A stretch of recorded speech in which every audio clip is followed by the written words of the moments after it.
बीच bathroom में विदेशी सामान, छांगुर बाबा पर धर्मांतरण के लिए विदेशी फंडिंग और इसी फंडिंग के जरिए अरबों करोड़ों की संपत्ति बनाने का आरोप। ये सुन रहे हैं आप, जो जानकारी सामने आ रही है। इस तमाम बातों को लेकर वो बुलडोजर वाला एक्शन, छांगुर बाबा जिसकी कोठी से क्या कुछ सामने आया है, जरा ये भी जान लीजिए। एक मिनी पावर हाउस बाकायदा यहां इस आलीशान इलाके में मौजूद था, अपना पर्सनल बनवा रखा था, 5 लाख का जनरेटर था, 6 कुत्ते और वो भी विदेशी नस्ल वाले जर्मन शेफर्ड्स, वो यहां पर थे।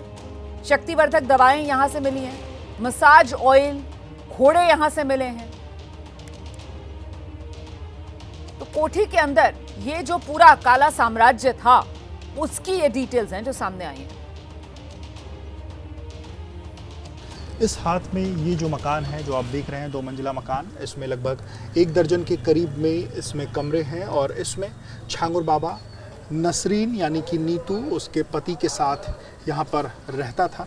और साथ ही साथ दाहिने हाथ पे ये वो इमारत जिस पर इस वक्त बुलडोज़र चल रहा है और यहाँ पर 2 दर्जन से अधिक में कमरे इस वक्त बन चुके थे और उस पर अब बुलडोज़र चल रहा है। चूँकि अवैध ज़मीन पर था, इस कारण बुलडोज़र चल रहा है। और ये वो बिल्डिंग बनाई जा रही थी जहाँ से वो अपनी जो मजहबी शिक्षा है वो लोगों को दे और जो बड़े स्तर पर कन्वर्ज़न लोगों का करता था, वहाँ उन लोगों को यहाँ पर ला कर के ब्रेन वॉश करने का काम, मजहबी शिक्षा देने का काम यहाँ से कर सके, इसको लेकर के ये हॉल बनाया जा रहा था। हालांकि फ़िलहाल चूँकि अवैध बिल्डिंग थी, इस कारण इसको तोड़ा जा रहा है।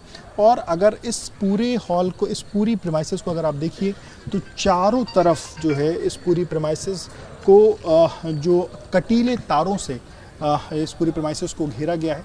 दीवार के ऊपर कटीले तार हैं और थोड़ी थोड़ी दूर पर अलग अलग गेट हैं। सामने वाला एक मुख्य गेट अगर आप देखिए तो एक सामने मुख्य गेट, इसके साथ ही साथ बाएं हाथ पे यहाँ पर आपको एक गेट दिखेगा जो कि बगल की मस्जिद और यहाँ की जो बगल की 2 मस्जिदें हैं वहाँ पर जाता था, तो दूसरा गेट हुआ। इसके साथ ही साथ ये तीसरा गेट एक कोने पर और चौथा गेट बाएं हाथ पे अगर मैं दिखाऊं, कैमरामैन प्रेम सिंह दिखाएं, तो 4 गेट, कुल मिला के 4 अलग अलग गेट इस पूरे उसके आरामगाह में, उस पूरे आशियाने में उसके थे। साथ साथ ये जो जगह है वहाँ पर जानवरों का भी शौकीन था, जानवर रहते थे। सामने की तरफ में जो भूसा है वो आपको दिख रहा होगा। पीछे जो मस्जिद है, इस मस्जिद का निर्माण भी छांगुर बाबा ही करा रहा था और पीछे की तरफ में 2 मस्जिदें हैं अगर आप देखिए तो, और ये दोनों मस्जिदें उसी की प्रीमाइसेस में थी। तो महज 3 दिन की कार्रवाई में छांगुर बाबा को लेकर जो खुलासा हुआ वो बेहद चौंकाने वाला है। 3 बीघे में ये आलीशान कोठी छांगुर बाबा ने बनवा रखी है। कोठी की लागत ही 3 करोड़ बताई जा रही है। इस कोठी में 70 से ज्यादा कमरे, हॉल कमरे बताए जा रहे हैं। यहां इस कोठी की निगरानी 10 सीसीटीवी कैमरों के जरिए की जाती थी। यहां ये जो कोठी बनी हुई थी जिस जमीन पर, उसके चारों तरफ बाउंड्री वॉल थी और उस बाउंड्री वॉल पर बिजली की तारें, करंट जिनमें दौड़ता था। 500 मीटर की बाकायदा प्राइवेट रोड अंदर बनवा रखी थी। विदेशी टाइल्स यहां लगे हुए थे, संगमरमर के पत्थर यहां पर लगे हुए थे। कई महंगे सोफे, कुर्सियां, विदेशी ब्रांड के शैम्पू, साबुन वो यहां से मिले। 18 इंच की मोटी पिलर्स, देखिए किस तरीके से ये इमारत यहां खड़ी की थी। दिखाते हैं आपको एबीपी न्यूज संवाददाता विवेक राय की एक रिपोर्ट। काफ़ी कुछ यहाँ पर टूटा हुआ है। कैमरे के साथ साथ अंदर की तस्वीरें हम दिखाएंगे और ये देखिए जो छड़ और बाकी चीज़ें हैं वो तो यहाँ पर टूटी हुई हैं। और जब हम अंदर की तरफ में पहुँचेंगे तो ये पहला कमरा जिसमें ये चौकी रखी हुई है और बाकी टायर, और पीछे की तरफ में राशन, देखिए जो गेहूं है वो जो है वो रखे हुए हैं।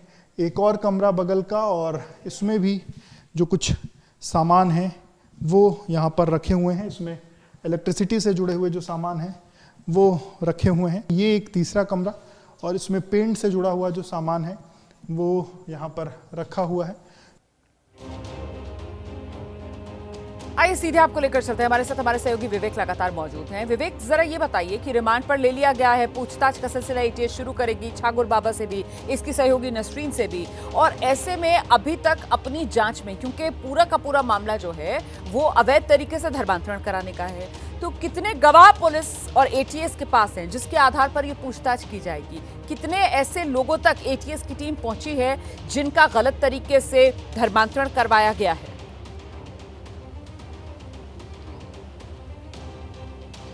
देखिए, इस मामले में अभी तक कुल 4 गिरफ्तारियां हुई हैं, जिसमें नसरीन का पति और जो जलालुद्दीन का बेटा है वो लगभग 2 महीने पहले उसको एटीएस ने गिरफ्तार किया था और तब से ही जलालुद्दीन और नसरीन जो है वो फरार थी। इस दौरान पुलिस ने तमाम वो साक्ष्य इकट्ठा करे हैं जिन लोगों का कन्वर्जन हुआ है और उसमें कुछ लोग पुलिस के सामने भी आए हैं। पिछले दिनों 17 लोगों की घर वापसी भी उसमें एक संगठन ने करवाई जिन लोगों का कन्वर्जन हो चुका था। तो वो तमाम लोग ऐसे हैं जो जलालुद्दीन के खिलाफ जो कहीं ना कहीं जो पुलिस को अपना जो बयान है वो दर्ज कराएंगे। इसके अलावा इस पूरे नेटवर्क को खंगालने की जो कोशिश है वो भी जारी है। 10 और ऐसे संदिग्ध लोग इसमें जुड़े हुए हैं जो डायरेक्टली जलालुद्दीन से जुड़े हुए हैं, जिनको एटीएस की टीमें और जो यूपी पुलिस है वो लगातार उनकी धरपकड़ में लगी हुई है। बलरामपुर में बड़ी एक तरीके से जो बड़ा नेटवर्क है उसको खंगाला जा रहा है। इसके साथ साथ नेपाल बॉर्डर के जो एरियाज़ हैं उस पर भी टीमों का जो नेटवर्क है वो खंगाल रही है। जो पुलिस की टीमें वो इसका जो नेटवर्क है वो खंगाल रही हैं। फंडिंग का जो नेटवर्क है उसको भी खंगाला जा रहा है और फंडिंग को लेकर के तो तमाम जो साक्ष्य हैं, क्योंकि 8 खाते नीतू के, इसके अलावा 5 खाते बाबा के, उन अलग अलग खातों में जो पैसे आए उसको लेकर के भी जो जानकारियां हैं वो निकली हैं और वो पैसे कहां से आए, किसने पैसे ट्रांसफ़र किए, उसमें कौन लोग जुड़े थे, ये तमाम ऐसे तथ्य हैं जिसमें कई जानकारियां पुलिस के पास आ चुकी हैं और कई ऐसे तथ्य हैं जब दोनों पुलिस की कस्टडी में रहेंगे तो वो तमाम तथ्यों के बारे में जानकारियां पुलिस के पास हैं और अब इन कड़ियों से कड़ियां पुलिस को मिलानी हैं और इसीलिए एटीएस की रिमांड में लेकर जब दोनों से सवाल जवाब किए जाएंगे तो फिर तस्वीर पूरी तरीके से साफ हो जाएगी और ये रहस्य लोग जिसका हर राज सामने आएगा। बहुत शुक्रिया आपका विवेक, इस तमाम जानकारी के लिए। मैं आगे बढ़ रही हूं। देखिए, कभी फकीरी, कभी मुफलिसी और तंगहाली, ऐसे में जिंदगी काटने वाला जलालुद्दीन, मतलब ये छांगुर बाबा, और जलालुद्दीन का जलवा अचानक बन गया। कैसे धर्म परिवर्तन के अवैध धंधे का ये आइडिया इसे मिला, कहां से इसको ये आइडिया मिला, इसने कैसे एक सिंधी परिवार को सबसे पहले अपने जाल में फंसाया और फिर वही सिंधी परिवार इसके लिए आगे इस धर्मांतरण के नेटवर्क को बढ़ाता रहा, उन्हें मोहरा बनाकर मजबूर हिंदुओं को मुसलमान बनाने का ये गोरख धंधा पूरा खेल शुरू हुआ। इसी को लेकर पूरी कहानी क्या है, इस रिपोर्ट से समझिए जरा।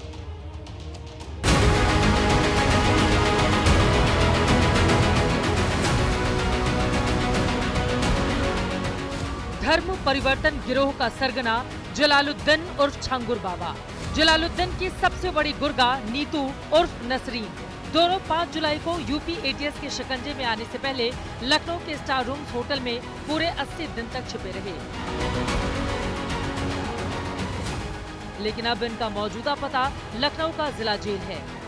जिस हवेली की 4 दीवारी के अंदर पाखंडी पीर जलालुद्दीन और उसकी कथित माशूका नसरीन मजहब की मंडी लगाते थे, उसके अवैध हिस्से बीते 2 दिन में मिट्टी में मिलाए जा चुके हैं, जिस पर अब सियासत भी खूब हो रही है।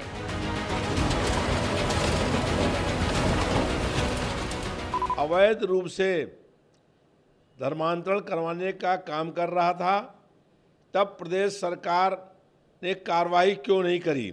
इतने लंबे समय से प्रदेश सरकार के खुफिया विभाग के लोग और सरकार सोती रही और अब जब मामला प्रकाश में आया, न्यायालय में कोर्ट में केस चल रहा है, उस दौरान अवैध तरीके से बुलडोजर के माध्यम से उनके मकानों को गिराना पूर्ण रूप से अनुचित है। सवाल ये है कि खुद को पीर बताने वाला ये पाखंडी धर्म परिवर्तन का इतना खूंखार सौदागर कैसे बन गया कि उसके बैंक खातों में करोड़ों रुपए बरसने लगे। यूपी एटीएस की अब तक की जांच में जलालुद्दीन गिरोह से जुड़े बैंक खातों में 100 करोड़ रुपए से ज्यादा के लेन देन का पता चला है। सवाल तो ये भी है कि हिंदुस्तान में हिंदुओं के धर्म परिवर्तन पर पानी की तरह पैसे बहाने वाली ताकतें कौन हैं? यकीनन सब कुछ शीशे की तरह साफ हो जाएगा। फिलहाल धर्म के नाम पर अधर्म के सौदागर से जुड़ी अब तक जो बातें सामने आई हैं, वो बेहद चौंकाने वाली हैं। जलालुद्दीन के गिरोह ने हिंदू लड़कियों के धर्म परिवर्तन की बाकायदा रेट लिस्ट बना रखी थी। इसके मुताबिक ब्राह्मण और राजपूत लड़कियों को इस्लाम कबूल करने पर 15 से 16 लाख रुपए, पिछड़ी जाति की बेटियों को 10 से 12 लाख रुपए और अन्य जाति की लड़कियों को 8 से 10 लाख रुपए दिए जाते थे।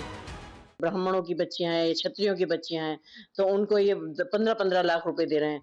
जो हमारी थोड़े दलित समाज से बच्चियां हैं, उनको ये 10-10, 12-12 लाख रुपए, जो थोड़ा कमजोर वर्ग के उन बच्चों को ये ले जाते हैं और उन्हें बहला फुसला कर उनके साथ उनका धर्मांतरण करवा रहे हैं। जरा सोचिए, जो इंसान कभी गांव-गांव घूमकर अंगूठी और उसमें लगाने वाले पत्थर बेचा करता था, वो अचानक कैसे करोड़ों में खेलने लगा। ये कहानी जलालुद्दीन के पुश्तैनी गांव रेहरा माफी के लोगों के लिए भी किसी अबूझ पहेली जैसी है। बताया जा रहा है कि मुफलिसी के दिनों में ही ये मुंबई की हाजी अली दरगाह जाया करता था।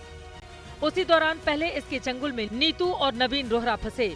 जलालुद्दीन ने पति पत्नी और इनकी नाबालिग बेटी को इस्लाम कबूल करवाया। नीतू को नसरीन और नवीन को जमालुद्दीन बना दिया। दोनों इस पाखंडी पीर के झांसे में इस कदर आए कि सब कुछ छोड़ छाड़ कर इसके साथ मधुपुर आ गए, जहां नीतू उर्फ नसरीन के नाम पर ही जमीन ली गई। फिर धीरे धीरे बगल की सरकारी जमीन पर कब्जा कर लिया गया, हवेली बनाई गई। साथ ही कॉलेज और अस्पताल तक खोलने की योजना पर काम शुरू हो गया, ताकि ज्यादा से ज्यादा हिंदुओं को धर्म परिवर्तन के जाल में फंसाया जा सके। जलालुद्दीन के इस फरेब में नीतू उर्फ नसरीन का किरदार बहुत बड़ा था, जो इसके इशारे पर हिंदू बेटियों को मुसलमान बनाने की साजिश के जाल बुनती। छांगुर बाबा से ये कि पहले तो अपनी पहचान छुपाई, जैसी पहचान उनकी जब मुझे जानकारी मिली तो मैंने उस पर ऑब्जेक्शन किया। तो उनके फादर अबू हुरैरा अंसारी ने बोला कि नहीं, तुम्हारी आस्था के अनुसार सब कुछ होगा। फिर अमित उर्फ अबू आमिर अंसारी और उम्मे रकीवा की दोस्त है नीतू नसरीन, तो वो उसके द्वारा मेरी मुलाकात हुई थी। जलालुद्दीन के खिलाफ मोर्चा खोलने और इसके जाल में फंसे लोगों को दुनिया के सामने लाने में विश्व हिंदू रक्षा परिषद ने बेहद अहम भूमिका निभाई है, जिसके अध्यक्ष गोपाल राय ने इस नेटवर्क के खिलाफ लंबे समय से मोर्चा खोल रखा था। उनके मुताबिक इस गोरख धंधे में कुछ सरकारी अधिकारी कर्मचारी भी शामिल हैं। सैकड़ों लोगों का धर्म परिवर्तन किया जा रहा है और सबसे बड़ी चीज ये है कि उसमें भूमिका परिवर्तन जो हो रही है, वो थाना तो अलग है, उसका सपोर्ट कर ही रहा है छांगुर बाबा का। ये सीजेएम कोर्ट में एक बाबू है, उसका बहुत बड़ा रोल है, क्योंकि वो 156(3) के अंतर्गत मुकदमा कायम करा देता है, कुछ लोगों के साथ कराया भी है। जाहिर है जलालुद्दीन के पाप का घड़ा भर चुका है। ऐसे में अब जरूरत इस पाखंडी पीर को उसके किए की सख्त से सख्त सजा देने की है, ताकि फिर कोई मजबूर इसके झांसे में नहीं आने पाए, फिर इसके जैसा धर्म का धंधेबाज सिर नहीं उठाने पाए। और इसके साथ जुड़े लोग कौन कौन से हैं और इतना पैसा आया कहां से, ये सच भी देश के सामने आना चाहिए।